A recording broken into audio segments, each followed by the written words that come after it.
ನಟನೆ, ನಿರ್ಮಾಣ, ನಿರ್ದೇಶನ, ರಂಗಭೂಮಿ ಹೀಗೆ ಹಲವು ವಿಭಾಗಗಳಲ್ಲಿ ಗುರುತಿಸಿಕೊಂಡಿರುವ ಬಿ. ಸುರೇಶ್ ಮತ್ತು ನಟಿ ನಿರ್ಮಾಪಕಿ ಶೈಲಜಾ ನಾಗ್ ಅವರ ಪುತ್ರಿ ಚಂದನಾ ಎಸ್ ನಾಗ್ ಈಗ ಭರತನಾಟ್ಯ ರಂಗಪ್ರವೇಶ ಮಾಡಲಿದ್ದಾರೆ.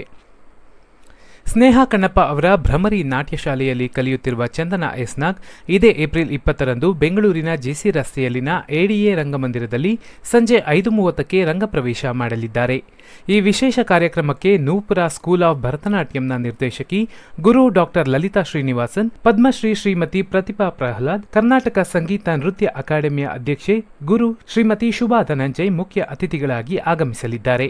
ನಟಿಯಾಗಿ, ಬರಹಗಾರ್ತಿಯಾಗಿ, ನೃತ್ಯಗಾರ್ತಿಯಾಗಿ, ನಿರ್ದೇಶಕಿಯಾಗಿಯೂ ಗುರುತಿಸಿಕೊಂಡಿರುವ ಚಂದನಾ ಬೆಂಗಳೂರಿನ ಸೇಂಟ್ ಜೋಸೆಫ್ಸ್ ಕಾಲೇಜಿನಲ್ಲಿ ವಿಜುವಲ್ ಕಮ್ಯುನಿಕೇಷನ್ ವಿಷಯದಲ್ಲಿ ಪದವಿಯನ್ನು ಪಡೆದಿದ್ದಾರೆ.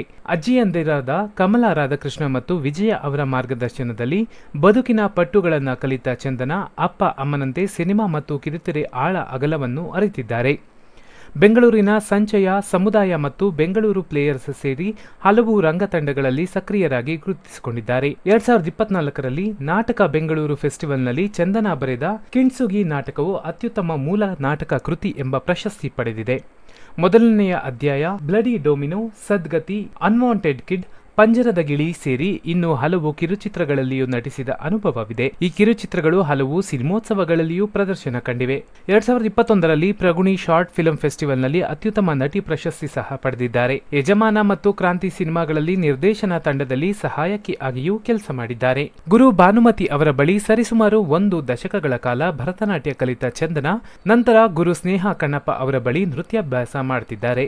ಹಂಪಿ ಉತ್ಸವ, ಹೊಸೂರು ನಾಟ್ಯಾಂಜಲಿ, ಶೃಂಗೇರಿ ಮಠ ಸೇರಿದಂತೆ ಪುಣೆಯಲ್ಲಿ ನಡೆದ ರಾಷ್ಟ್ರೀಯ ಕಾರ್ಯಕ್ರಮಗಳಲ್ಲಿಯೂ ಚಂದನಾ ಅವರು ನೃತ್ಯ ಪ್ರದರ್ಶನ ನೀಡಿದ್ದಾರೆ. ಕರ್ನಾಟಕ ಶಿಕ್ಷಣ ಮಂಡಳಿಯ ಸೀನಿಯರ್ ಪರೀಕ್ಷೆ ಮತ್ತು ಪುಣೆಯ ಗಂಧರ್ವ ಮಂಡಳಿಯ ವಿಶಾರದ್ ಪರೀಕ್ಷೆಗಳಲ್ಲಿ ಡಿಸ್ಟಿಂಕ್ಷನ್ ಪಡೆದು ಉತ್ತೀರ್ಣರಾಗಿದ್ದಾರೆ. 2024ರಿಂದ ಸಹಚಾರಿ ಎಂಬ ಭರತನಾಟ್ಯ ತಂಡದೊಂದಿಗೆ ಕರ್ನಾಟಕದಾದ್ಯಂತ ಸಾಂವಿಧಾನಿಕ ಮೌಲ್ಯಗಳ ನೃತ್ಯದ ಮೂಲಕ ಪ್ರಚಾರ ಮಾಡುತ್ತಿದ್ದಾರೆ.